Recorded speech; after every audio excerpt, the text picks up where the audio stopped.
Upasuaji wa miili ya Collins Kipiatich na Simon Yego ambayo ilipatikana eneo la Rongai, kaunti ya Nakuru baada ya kudaiwa kutekwa nyara katika kaunti ya Elgeyo Marakwet umefanyika leo katika chumba cha wafu cha Nakuru. Miili hiyo ikionyesha dalili za kuteswa kabla ya kunyongwa, na kama anavyotuarifu mwanahabari wetu Mike Chalo ni kwamba chama cha wanasheria LSK tawi la Nakuru kimeshtumu mauaji hayo.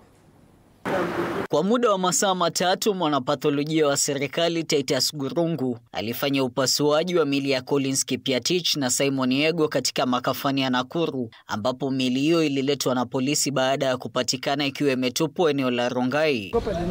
Ripoti ikionyesha dalili za kuteswa kabla ya kuuliwa, huku wote wakiwa wamekatwa mikono, vilevile wakiwa na alama ya kunyongwa shingoni, huku miguu ikiashiria kufungwa kwa kamba. Mapafu ya wawili hao yakionekana kuathirika kwa kukosa hewa kabla ya kufariki. Pande ya Collins tumeona ni kama alikuwa na string kwa shingo, ni kama alikuwa struggled.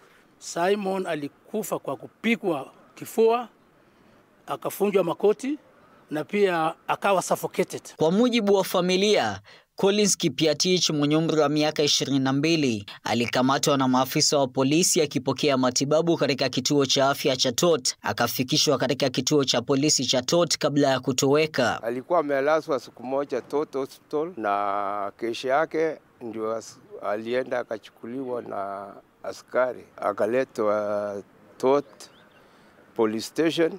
Simon Yego mwenye umri wa miaka 42 ambaye ni mhudumu wa teksi akitumia gari aina ya Probox anadaiwa kutekwa nyara na ambulensi akiwa na mteja wake akiachiliwa, huku akisimulia kuwa waliojiwa kuhusu kifo cha kasisi ya Lois Bet. Huyo mama alikuwa anahojiwa pengine kuhusu ule priest aliuliwa huko, na baada ya mama kusema yeye ni abiria, alikuwa kwa hiyo Probox kama abiria, aliweza akarudi akawachiliwa. Kifaa cha GPS kikionyesha gari hilo lenye usajili wa nambari KDS 168D likihamishwa maeneo mbalimbali jijini Nairobi tangu kugundulika kwa mara ya kwanza kwenye makutano ya Babadogo na barabara ya Jogoo. Tukaitrace ikiwa Kariobangi South and then ikapotelea hapo sasa. Chama cha mawakili nchini LSK tawi la Nakuru kikiongozwa na naibu wake wa kitaifa Kabata Mwaura kimeshtumu vikali misururu ya mauaji ambayo yanahusishwa na maafisa wa polisi, huku kikiahidi kushirikiana na IPOA na vitengo vingine ili kuhakikisha waliohusika wanawajibishwa.